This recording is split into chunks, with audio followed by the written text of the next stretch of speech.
YS Vijayamma, YS Bharati, Nandamuri Suhasini ఈ పేర్లలో ఒక విచిత్రం ఉంటుంది. నందమూరి వారి అమ్మాయి బ్రాహ్మణి నారా వారి ఇంటికి వచ్చాక నారా బ్రాహ్మణ అయింది.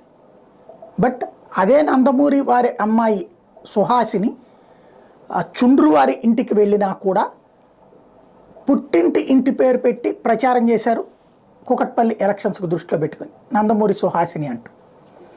అట్లాగే వైఎస్ భారతి వాళ్ళ ఇంటి పేరు పుట్టింటి పేరు మనకి తెలియదు, జగన్మోహన్ రెడ్డి భార్య అయింది కాబట్టి వైఎస్ భారతి. విజయమ్మ గారి పుట్టింటి పేరు ఏంటో తెలియదు, వైఎస్ విజయమ్మ. కానీ వాళ్ళ అమ్మాయి అయినటువంటి షర్మిల వైఎస్ షర్మిల. మరి అవతల పెళ్లి చేసుకున్నప్పుడు అవతల అబ్బాయి ఇంటి పేరు రావాలి కదా. ఇంతవరకు వైఎస్ షర్మిల అని హైలైట్ చేస్తూ వచ్చినటువంటి వైసీపీ అభిమానులు ఇప్పుడు ఆవిడ పుట్టింటి ఇది అత్తింటి పేరుని ప్రొజెక్ట్ చేసుకొస్తున్నారు. ఏంటది? మెరుసుపల్లి.